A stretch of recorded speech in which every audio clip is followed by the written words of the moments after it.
exemple une couveuse là. Oui, la couveuse, vraiment technologiquement, c'est pas sorcier. Évidemment, il y a des standards, des normes, mais en attendant, nous faisons quelque chose qui marche, qui est utilisé à l'hôpital des Sœurs, qui coûte 4 fois moins que ce qu'on pourrait importer, que nous pouvons dépanner parce que c'est nous qui avons fabriqué, que nous pouvons rendre Android parce que nous pouvons faire que le dispositif électronique communique avec le médecin pour faire des alertes, ainsi de suite. Et tout ce qu'on peut nous dire de faire, nous pouvons modifier parce que c'est nous-mêmes qui fabriquons. Ça, c'est le challenge de fabriquer de plus en plus de choses chez nous pour en avoir la maîtrise, pour importer moins, pour lutter contre le chômage.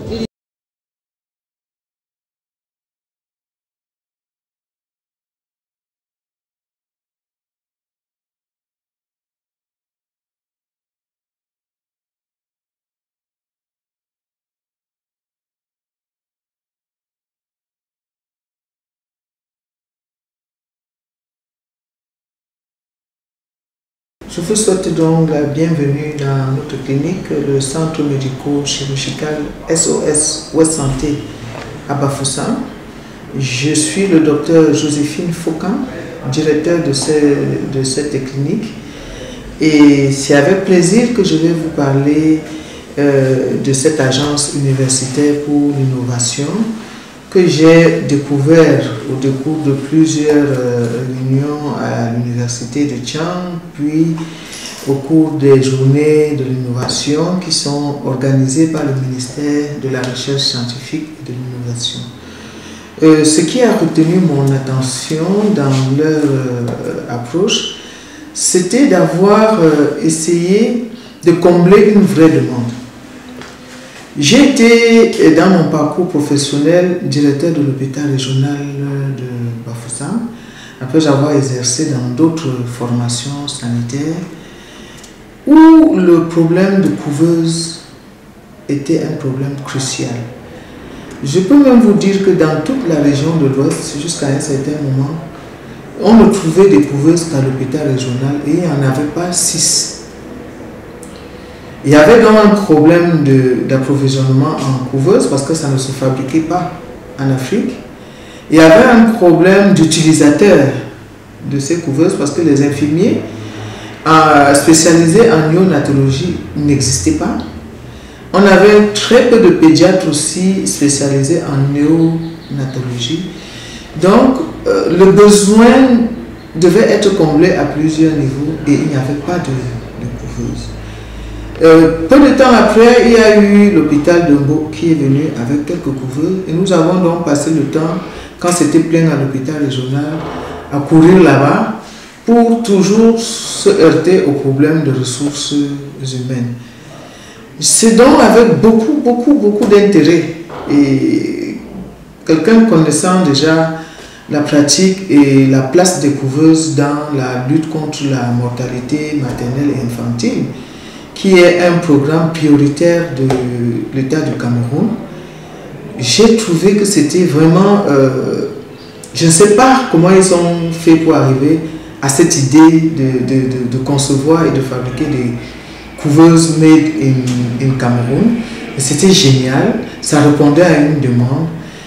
Quoique le problème de maintenance reste, je crois qu'avec le temps, ils se feront plus connaître et se mettront à la disposition des formations sanitaires comme la mienne, qui est à commander 2 couveuses qui sont en préparation.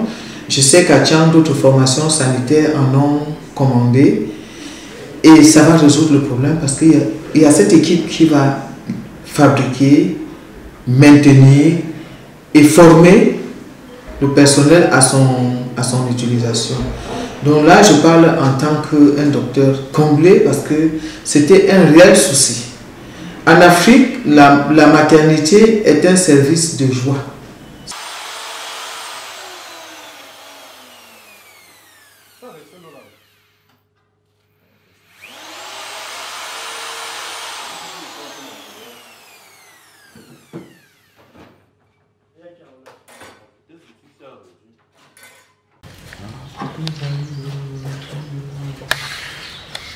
Pour condamner le socle qui porte le bloc électronique au piétement.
que mes collègues sont satisfaits. Ils ont dit vraiment les tracasseries qu'on avait à amener l'enfant au niveau de la région, ce n'était pas évident. Il fallait prendre beaucoup de précautions, sinon on risque de perdre le bébé. Oui, on risque de perdre le bébé parce que le transport de prématuré est très délicat. Très bien. C'est ça que j'ai dit, c'est plein. Et j'ai perdu même des jumeaux comme ça une fois. J'ai pris toutes les précautions pour accompagner les enfants ici. Un avait 1300 kilos, 1300 grammes, l'autre avait 1500. J'ai pris toutes les précautions. J'ai laissé même la mère ici conduire d'abord les enfants avant de venir finir avec la mère. Et avec un garde malade, bien sûr. Mais de là, les couveuses étaient pleines. C'est quand je me suis tournée, on a reçu l'enfant, puisqu'il faut le recevoir en urgence. C'est quand j'appelle pour demander comment, on dit que bon, c'était plein, ils sont allés en bas. Et on a perdu les deux enfants là. Et on projette, même si on peut, dans notre association, avoir même 2 formations sanitaires qui détiennent la couveuse, ça va nous faire plaisir parce qu'il y a des centres, ils sont vers Cancom. Heureusement, on assure le transport parce que la plupart des collègues, ils ont les voitures.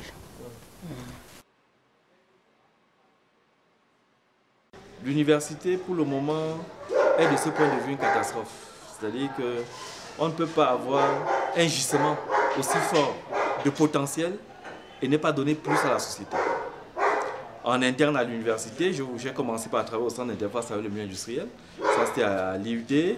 On a pris quelques initiatives qui butent toujours sur des contraintes administratives, sur des contraintes environnementales. On a essayé de conceptualiser l'idée que l'université pouvait même créer une entreprise. On a fait le GIE à l'université de Tian. Là aussi, les résultats ont été mitigés et largement obérés par des problèmes de gouvernance. On a fini par se dire que peut-être qu'il faut essayer quelque chose, même sans moyens.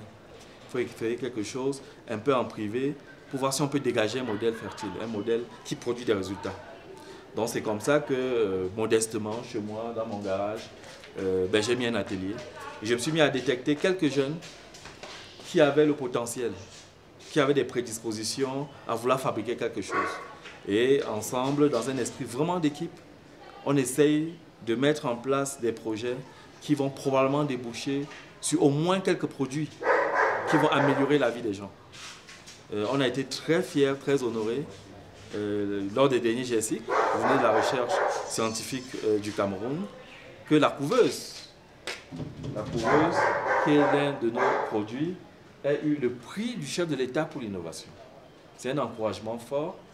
C'est pas un produit, il ne faut pas avoir la prétention de dire que c'est un produit abouti, mais c'est un produit qui rencontre une préoccupation sociale terrible. Le taux de mortalité néonatale est catastrophique en Afrique et au Cameroun. Il y a quelque chose à faire et les couveuses qui manquent dans nos hôpitaux, le peu qu'on en a, plus de 60% sont en panne, il n'y a personne pour réparer parce que c'est une technologie compacte que personne ne maîtrise, alors que les jeunes peuvent les monter au Cameroun. On s'est dit, on va essayer le coup. J'ai eu la chance de tomber sur un jeune vraiment génial qui n'a peur de rien, le jeune Serge Apoko, qui avait déjà pris sur lui de s'attaquer à ce défi qui implique des problèmes thermiques, des problèmes mécaniques, des problèmes électroniques. Et puis je me suis dit, ça c'est quelque chose qui peut porter et qui peut avoir un avenir économique chez nous. Et du coup, on a travaillé, on a associé d'autres personnes pour faire quelque chose de probant. Et l'État nous a reconnu ça en nous accordant déjà ces prix qui nous engagent. En ce moment, nous travaillons à fond pour que très rapidement, on puisse vraiment avoir une unité de production régulière de couveuses pour bébés. En ce moment, il y a 2 couveuses que nous sommes en train de monter. Donc très bientôt, quand vous reviendrez, vous verrez une dynamique de production de couveuses. À côté de ça, je peux vous parler d'autres innovations. Il y a la machine à écraser qui marche au solaire. Ici chez nous, l'arachide, le pistache, le maïs, nos habitudes culinaires font qu'on doit écraser. Et le courant étant un problème, on s'est dit qu'il faut un dispositif pour pouvoir écraser rien qu'avec le soleil. De même pour charger les portables, on a les localités où on fait un mois parfois sans courant, d'autres où il n'y en a même pas. On a pensé à un chargeur universel de portable, adossé à un panneau solaire qui peut avoir 10, 20, 30 postes de chargement. On le met dans un marché, à la mairie ou à un endroit accessible, à l'église, et les gens peuvent charger leur portable. C'est des choses simples qui peuvent aider au quotidien. Je dis charger le portable, ça peut charger la radio, charger n'importe quoi qui a besoin d'énergie pour fonctionner. Alors tout ça a commencé par les incubateurs d'œufs. C'est le premier produit vraiment sur lequel on a travaillé à l'agence. Et notre fierté aujourd'hui, c'est d'avoir pu faire un modèle solaire. Alors, on a fait beaucoup d'incubateurs d'œufs. On a pensé qu'on maîtrisait déjà bien la technologie. On s'est dit, l'une des contraintes aussi, c'est que les fermes sont souvent éloignées. Problème de courant aussi. Et on s'est dit, et puis les incubateurs consomment aussi beaucoup d'énergie. Les modèles à courant consomment de l'énergie. Donc en faisant des incubateurs à 12 volts solaires, on s'est dit, c'est économique, c'est utilisable tout le temps et ça a les mêmes résultats que les incubateurs anciens. En ce moment, on a un modèle à Bansoa et on a un autre qu'on vient de livrer à Kumbo. Il y a le distributeur de boissons. Parce que la chaîne de distribution de la boisson est un problème. Si vous fabriquez des jus de fruits naturels par exemple, ben, vous devez les emballer, les donner dans le réseau de vente normal et après essayer de faire des recouvrements. C'est compliqué et c'est pas toujours facile pour les artisans qui déjà mettent toute leur énergie à trouver les fruits et à les transformer, à gérer aussi ces circuits de vente. Vous devez penser qu'avec un distributeur de ce genre, ben, vous le déposez dans un marché, dans un restaurant, ben, vous venez charger 50 litres de jus, les gens mettent la pièce, se servent leur jus. Quand il est à moins 20% de charge, il vous fait une alerte SMS, vous revenez mettre encore le produit. Ça fait que vous n'avez pas de problème de recouvrement, vous avez moins de problèmes d'hygiène, parce que c'est directement le produit de l'appareil au verre, sans passer par plusieurs étapes. Il y a beaucoup d'autres projets dont on parlera une autre fois, mais l'idée c'est de dire fondamentalement qu'il y a quelque chose de concret à faire avec des étudiants, avec ces jeunes qui font des prototypes. Il faut qu'on puisse les accompagner pour que ces produits-là se retrouvent sur le marché, pour que ça change la vie des gens au quotidien. On ne peut pas juste faire des soutenances, des thèses pour dire qu'on a fait théoriquement tel modèle, pendant que la population globalement n'a aucune valeur ajoutée concrète de tout ça. Et je pense que c'est de ce côté, c'est par ça que l'Afrique aura réellement son indépendance. On ne peut pas être indépendant en important tout. Il y a des informations sur les données de la couveuse, la température dans l'habitacle, la température du bébé, le taux d'humidité et le poids du bébé. Et les mêmes informations, comme je vous disais, se retrouvent dans l'application, dans le téléphone. S'il y a n'importe quelle variation anormale, le médecin est immédiatement alerté et on peut réagir pendant qu'il est encore temps. J'ai très bien identifié qu'il y avait un problème malheureux à ce qu'il n'y ait aucun pont entre les résultats très promoteurs de la recherche des étudiants, des enseignants et le marché qui manque cruellement de solutions locales aux problèmes locaux.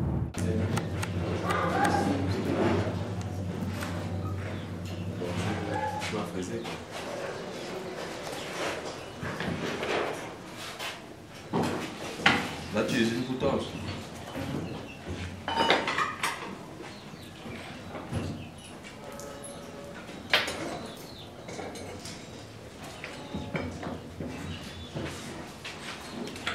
Ok, alors pourquoi est-ce que vous décidez de travailler dans votre parking, dans votre garage, celui de votre maison?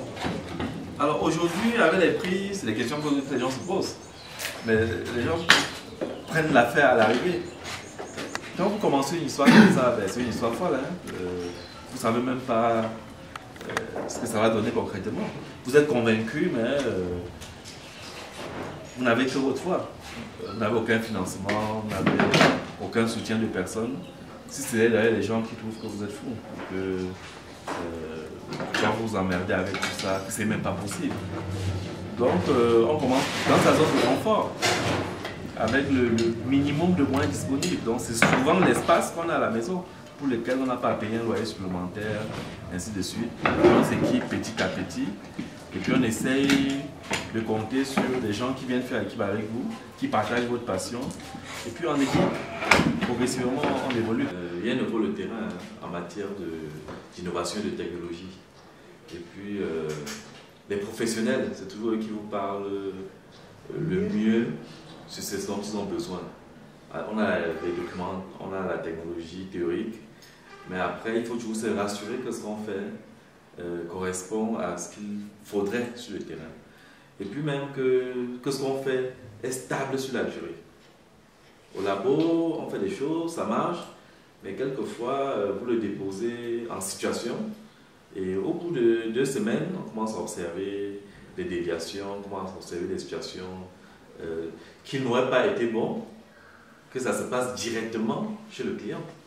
Donc on a eu la chance, la très grande chance, d'avoir Dr Fokam qui s'est montré très compréhensif et qui accepte de soumettre notre couveuse à cette phase pratique et qui a le plateau technique et le personnel qu'il faut pour qu'on ait une expérimentation vraiment crédible.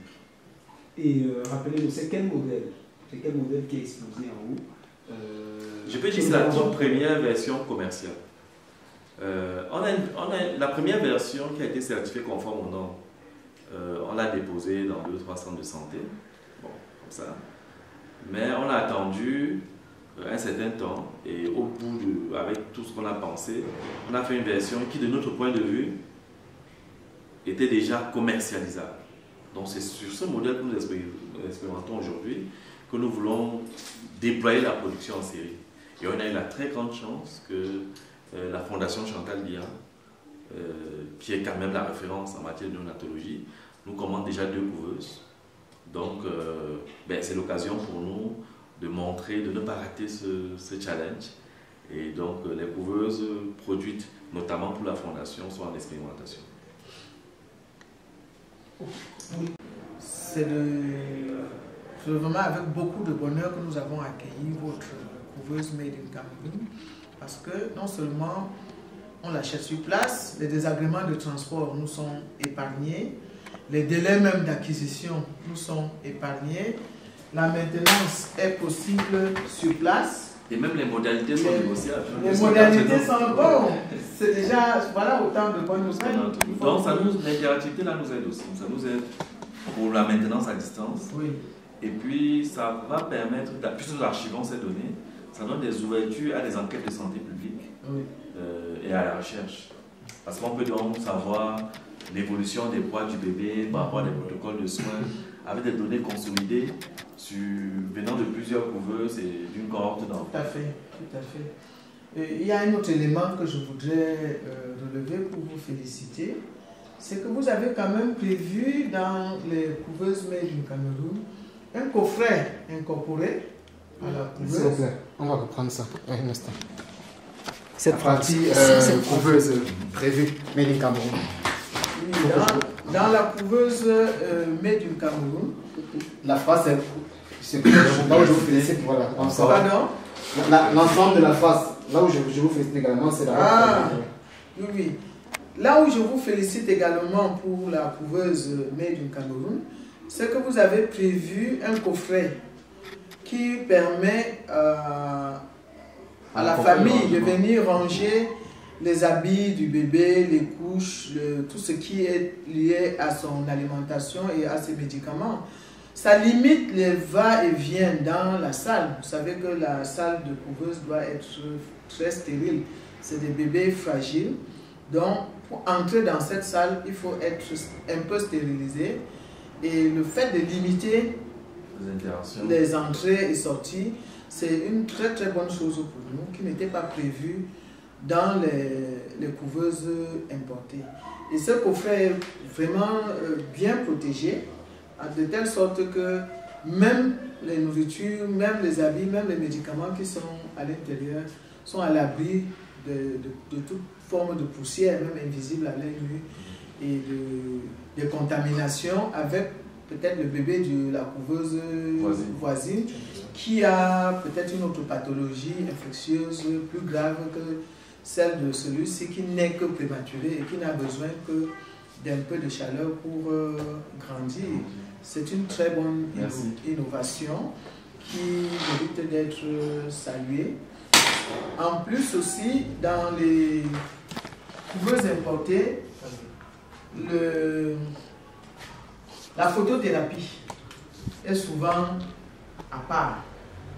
Je vois que vous avez quand même prévu que... Non, on a intégré. Vous avez intégré la photothérapie dans la couveuse made du Cameroun. Et sur le modèle que vous avez, elle est réglable. Parce que voilà. les couveuses que nous avions... Ça nous fait du 3 en 1, du 4 en 1.